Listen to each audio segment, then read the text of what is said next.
Fl-isem tal-Missier u tal-Iban u tal-Ispiritu Santu, Amen. Il-grazzja ta' Sidna Ġesu Kristu l-imħabba tal-Alla u l-għaqda fl-Ispiritu Santu tkun magħkom il-koll. Eżis ħutijiew nitħejjew għal din l-Ewkaristija billi fis-skiet ta' qalbna nitolbu maħfra lil Mulej għal ħtijiet tagħna.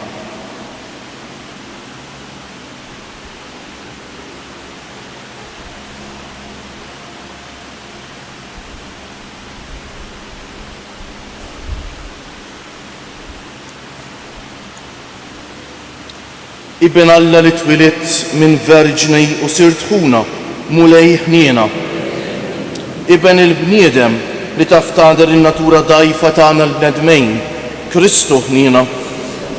Ibn il-kbir tal-Missier li ssalva lil ħutek u twassalhom fis-sema, Mulej ħniena. Iħenna għalina Alla li jista' kollox, jaħfrilna dnubietna u jwassalna għal ħajja ta' dejjem. Sejrin noffru dan is-sagrifiċċju tal-Quddiesa għal ruħ oħtna Alison Mallija. Nitolbu. U Alla tal-eżerċti, kull mawla aħjar ġej kollu minnek, nissel fi qlubna l-imħabba lejn ismek, watina li bit-taħriġ reliġjuż tagħna tmexxi l-quddiem dak li hu tajjeb fina u tħarisulna bit-ħabrik tagħna bla għeda, bibnek Ġesu Kristu Sidna li huwa Alla u miegħek jgħix u jsaltan fl-imkien mal-Ispiritu Santu għal dejjem ta' dejjem.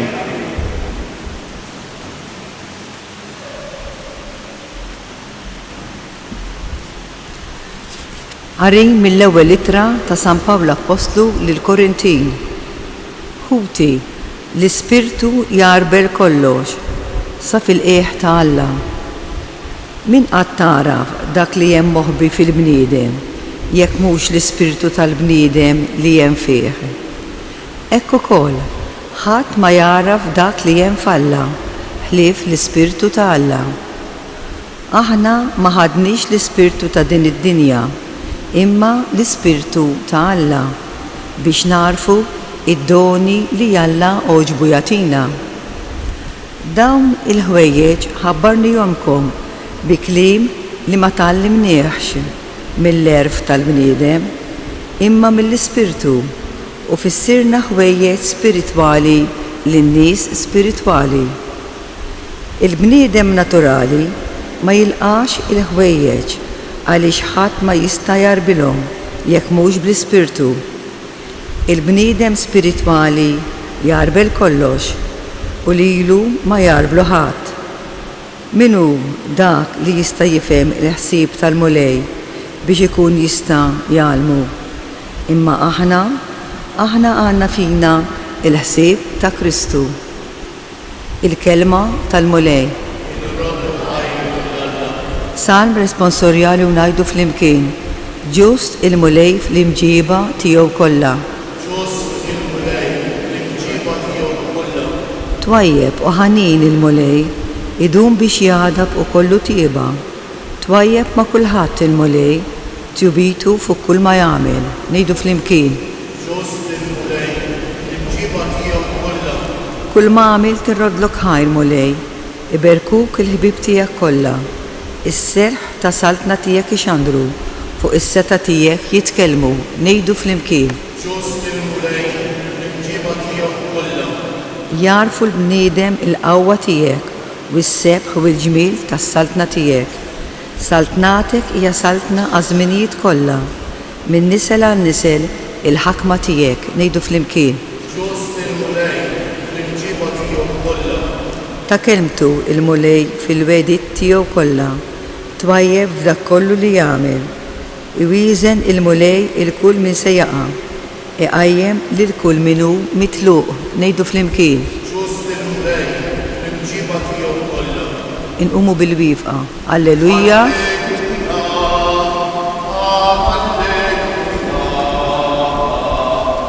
Alleluja. Profeta kbir anfosna. Alla żar il-poplu tiegħu. Alleluja. Alleluja. Alleluja.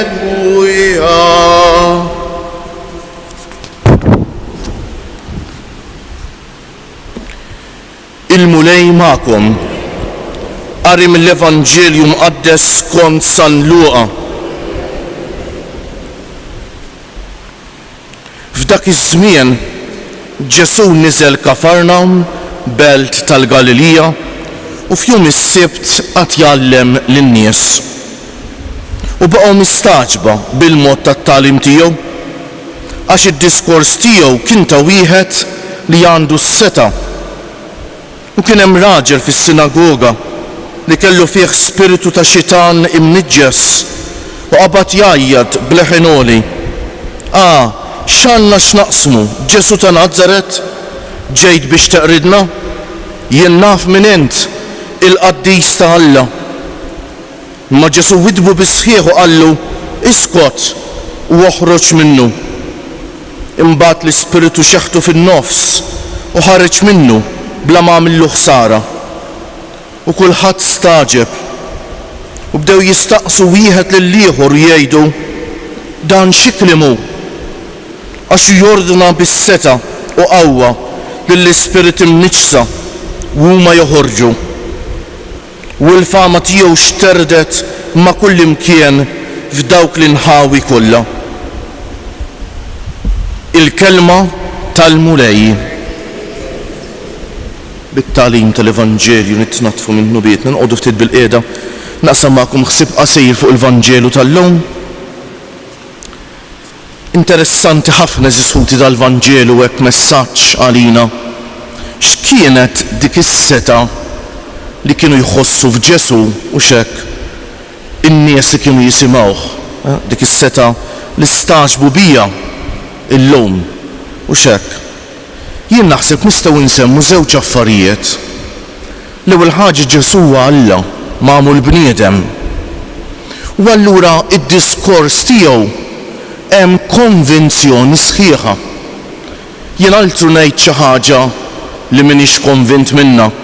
Ħatkun diffiċli ħafna biex nikkonvinċi lilkom jekk jiena ngħid xi ħaġa li m'iniex konvint minnha jiena. Altru ngħid xi ħaġa li jiena konvint minni ma forsi mhux għal kollox. U altru Ġesu li x'ħan jitkellem jaf li qed jgħid il-verità, eżiskuti. U dan huwa l-qawwa tiegħu ta' Alla, eżiskuti. Li bħala Alla huwa jaf li qed iwassal il-verità lil poplu li kien jisimgħu lilna l-koll. Walla toħroġ minnu dik il-qawwa tal-kelma, eżiskuti, li tolqot lilna wkoll meta nisimgħu l-Evanġelju. Qatt ma ġralkom li tkunu tisimgħu l-Evanġelju, tisimgħu l-kelma tal-Alla u tħoss bħal vuċi fil-fond ta' qalbek tgħidlek iva ekku ta' Ġesu qed jgħid il-verità. Ekku, Ġesu qed jgħid il-verità. Mela l-ewwel nett kienet din, u t-tieni ħaġa il-konvinzjoni li l-poplu ħass, eżiskuti, jien nemmen kienet mill-fatt li Ġesu ta' bilħaq jgħix dak li jgħallem dak li jgħix u jgħix dak li jgħallem, eżiskuti. U allura iżjed u iżjed toħroġ il-konvinzjoni minn dak li jgħid. U biex jurina ta' bilħaq li huwa Alla li qed ikellemna, għalhekk il-kelma tiegħu m'għandix tkun bħal kull vuċi oħra ta' noqogħdu attenti eżiskuti. Ikun hemm dan ir-raġel maħkum minn spiritu ħażin li Ġesu għandu l-qawwa li jkeċċieħ u li jsiktu. U x'hekk, mhux għax Ġesu ma kienx il-Qaddis ta' Alla kif qal għaliex isiktu u jgħidlu iskot u oħroġ minnu. Għaliex Ġesu u x'hekk dejjem ħarab mit-tentazzjoni tal-poter. Ma rridx li l-poplu tal-Alla jiddikjaraħ Messija kif jafu, mhux għax ma kienx il-Messija, imma l-idea ta' Messija li kellu l-poplu kienet ta' mexxej ta' din id-dinja u Ġesu ma rridx ikun mexxej ta' din id-dinja. U għalhekk isiktu u jgħidlu oħroġ minnu. Dan biex jurina ta' bilħaq li huwa Alla. Biex jurina li huwa Alla. U eżiskuti bħala konklużjoni qasira. Meta nisimgħu l-vuċijiet ta' din id-dinja huma li ma huma, ngħadduhom mill-qarbil tagħna u x'hekk. Ngħidu hekk jew mhux hekk, naqbel jew ma naqbilx. M'għandux ikun l-istess ta' meta nisimgħu l-kelma ta' Ġesu. Il-kelma ta' Ġesu tittgħaddi mill-qarbiel lilna. Jiena rrid ngħid mhux naqbel jew ma naqbilx, imma ngħid jien fejn qed ngħix il-kelma ta' Ġesu u fejn minhiex qed ngħix il-kelma ta' Ġesu. Jekk iridu nkunu nsara veri, ta' bilħaq iridu nfittxu li l-kelma ta' Ġesu issib posta f'ħajjitna, irridu nfittxu li ngħixuha ta' bilħaq u bil-verità biex hekk ta' bilħaq il-verità ta' Ġesu issib ruħha f'ħajjitna u aħna wkoll insiru messaġġiera mbagħad tal-verità, il-verità li wassal Ġesu li hija l-Evanġelju tittasal fid-dinja permezz tiegħi u permezz tiegħek. L-ewwel nett f'ħajjitna għax ngħixuha imma wkoll eżiskuti bil-kelma tagħna billi nħallu l-mulej inqeda bina biex iwassal il-kelma tiegħu fid-dinja tagħna, fil-postijiet tax-xogħol, fil-familja, kull fejn inkunu.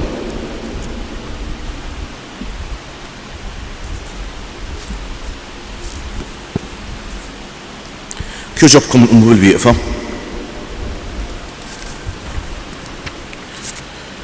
Il-kelma ta' Kristu għandha l-ewwel iżżomm lil-ħażin u ddawwal lill-bnedmin. Nitolbu ngħidu bil-kelma tiegħek mulej għatina l-ħajja. Bil-kelma tiegħek mulej għatina l-ħajja. Sabiex l-insara iġġeddu l-wedijiet tal-Magħmudija li ħelsithom mill-qawwa tad-dlam u dawlithom bid-dija tal-Ispiritu Santu. Nitolbu bil-kelma tiegħek mulej għatina l-ħajja. Sabiex fid-dinja jkun hemm nies kapaċi jagħtu lill-oħrajn is-serenità u l-ferħ tal-ħajja. Nitolbu bil-kelma tiegħek mulej għatina l-ħajja. Sabiex min iħossu dajjef u indeċiż quddiem il-ħażin isejb fil-kelma tal-mulej il-qawwa biex jaħrab u jirbaħ kull tfixkejl. Nitolbu bil-kelma tiegħek mulej għatina l-ħajja. Sabiex aħna li ta' kuljum nisimgħu il-kelma tal-Alla immorru nxandruha lill-oħrajn. Nitolbu bħal dejjem iżiskuti niftakru f'ħutna is-semmija dawk li jieħdu sehem f'din l-Ewkaristija minn djarhom jew mill-isptarijiet jew id-djar tal-anzjani. Niftakru fl-anzjani, il-morda, persuni bi bżonnijiet speċjali, dawk kollha li jieħdu ħsieb ta' persuni vulnerabbli. Hekk nitolbu biex dawn jaraw fil-persuni vulnerabbli lil Ġesu stess eżiskuti. U dawk kollha li bħalissa eżiskuti għandhom bżonn tat-talb tagħna. Ejjew fiskiet b'umiltà lil mulej noffrulu t-talba personali tagħna.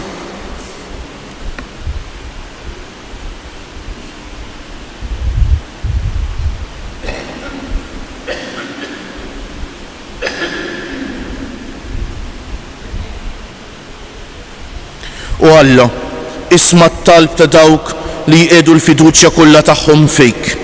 Ħarishom mill-ħażen u żommhom dejjem fl-imħabba tiegħek bi Kristu Siedna.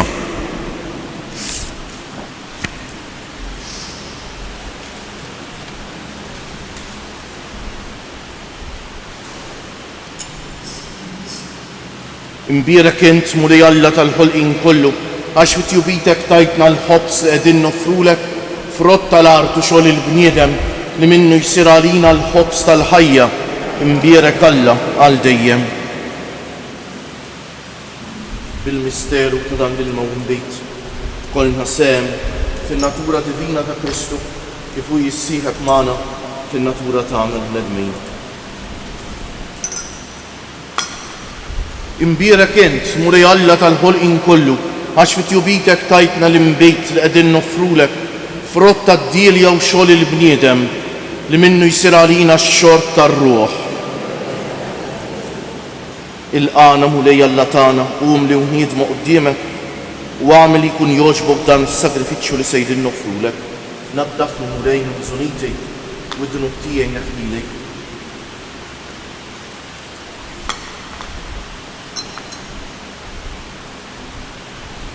Itolbu ħuti biex is-sagrifiċċju tiegħi u tagħkom ikun jogħġob l-Alla l-Missier li jista' kollox.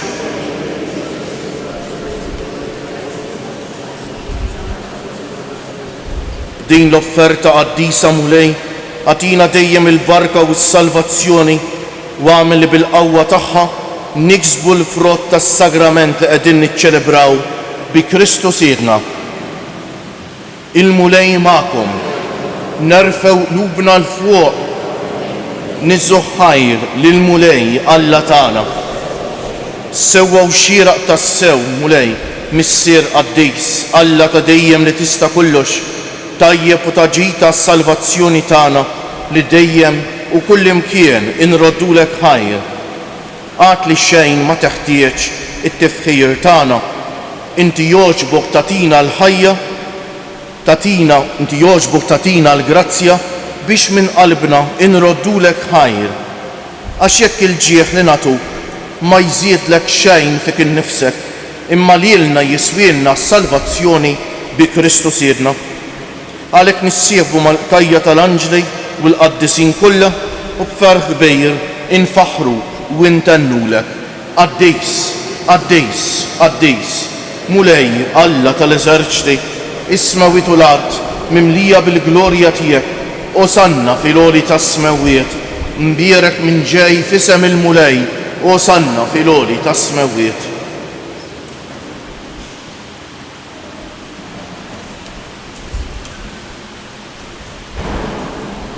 Qaddis tas-sewwint mulej, int lajn ta' kull dusija, qaddes għalhekk nitolbuk dawn l-offerti bil-barka tal-Ispiritu tiegħek biex isiru għalina l-ġisem u d-demm ta' Sidna Ġesu Kristu, li meta kien sejjenata biex minn raj ħibati ħal ħobs, radd il-ħajr, qasam tal id-dixxipli tiegħu u qal: ħudu u kulu il-koll minn dan, għax dan huwa ġismi li jingħata għalikom.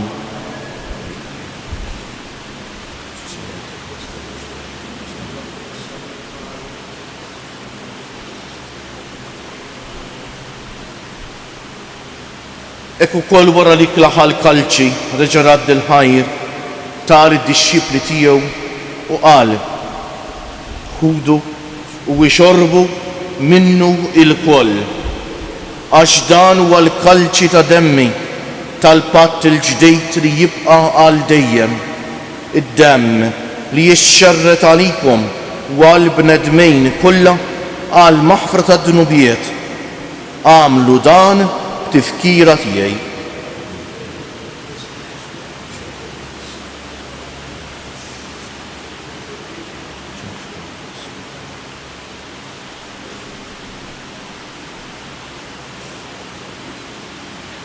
Danu l-misteru tal-fidi, nħabbru l-mewt tiegħek mulej, nxandru bil-ferħ il-qawmien tiegħek, nistennewk sa ma tiġi fil-glorja. Għalhekk aħna u nagħmlu dan b'tifkira tal-mewt u l-qawmien ta' Sidna Ġesu Kristu, nofrulek missier il-ħobs tal-ħajja u l-kalċi tas-salvazzjoni u nrodulek ħajr għax oġbok tilqana hawn quddiemek biex naqdu. U miċ-ċokon tagħna nitolbu lill-Ispiritu Santu jaqadna f'ġisem wieħed lilna li nieħdu sehem mill-ġisem u d-demm ta' Kristu. Ftakar mulej fil-Knisja tiegħek imxerda mad-dinja kollha u wettaqa fil-ħabba flimkien mal-Papa Franġisku, mal-Isqof tagħna Anton, mal-isħfijiet u l-ministri kollha tiegħek u mal-poplu kollu li inti ksibt għalik. Ftakar ukoll fħutna li raqdu bit-tama tal-qawmien, mod speċjali llum qegħdin nitolbu għal ruħ oħtna Alison Mallija. Ftakar fil-mejtin kollha, daħħalhom quddiemek fid-dawl tas-seb tiegħek. Ħenna għalina l-koll nitolbuk. Għati lilna wkoll il-wirt tal-ħajja ta' dejjem flimkien mal-Verġni Mqazza Omm Alla u Omm tagħna Marija, mar-raġel ġust tagħha San Ġusepp, mal-Apostli u l-qaddisin kollha li jgħixu fil-ħbiberija tiegħek sa mill-bidu tad-dinja.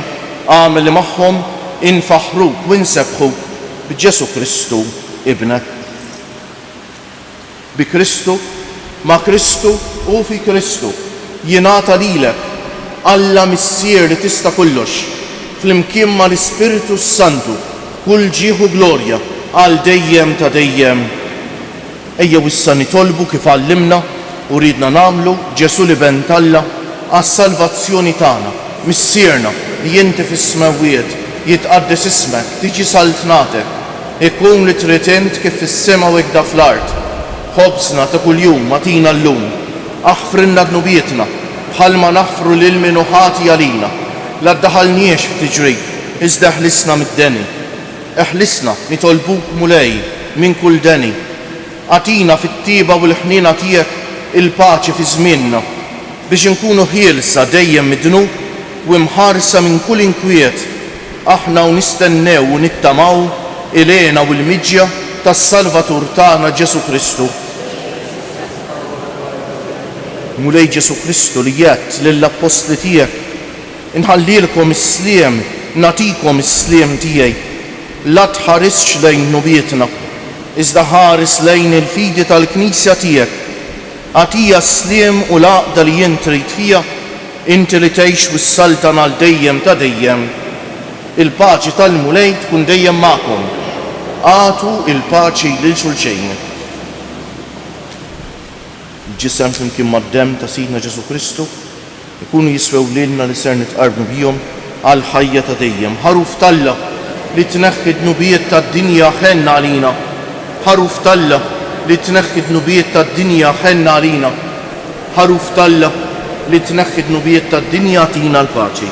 Mulej Ġesu Kristu, binalla l-ħaj, bil-mewt tiegħek kif rid minnek il-missier u bil-ħidma tal-Ispiritu Santu intajt il-ħajja lid-dinja b'dan il-ġisem b'dan il-ġisem u d-dem qaddis tiegħek. Eħlisni minn ħtijieti kollha u minn kull ħażen. Żommni dejjem fidej lejn il-kmandamenti tiegħek u tħallini qatt ninferet minnek. Dan hu l-ħaruf talla, dan hu Ġesu li jneħħi d-nubiet tagħna u tad-dinja kollha. Ħenjin daw li huma mistiedna l-ikla tal-ħaruf. Mulej, ma jistħoq li tidħol taħt is-saqaf tiegħi, iżda kelma waħda u ruħi tkun imfejqa.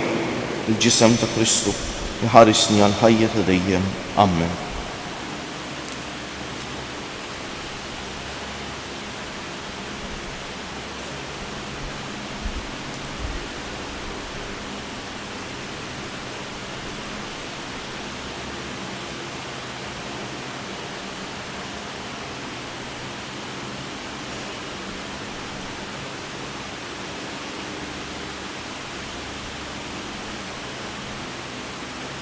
U d-dem ta' Kristu jħarisni għal ħajja ta' dejjem. Amen.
Nejdulu grazzi bil-qalb lil mulej Jeżis Ħuti għal din l-Ewkaristija li ċċelebrajna bil-wieqfa u bil-qalb ngħidu grazzi Sinjur Alla, waħfirli Sinjur Alla, grazzi Sinjur Alla, waħfirli Sinjur Alla, grazzi Sinjur Alla, waħfirli Sinjur Alla. Nitolbu. Issa li tqawwejna mulej bil-ħobs mill-mejda tas-sema, nitolbuk biex b'din l-ikla ta' mħabba twettaq il-qlub tagħna u tħeġġiġna biex naqdu lilek ħutna bi Kristu Siedna. Il-mulej magħkom, iberikkom Alla li jista' kollox, il-Missieħ u l-Iban u l-Ispiritu Santu. Morru fil-paċi ta' Kristu. U l-jum it-tajjeb lilkom il-koll.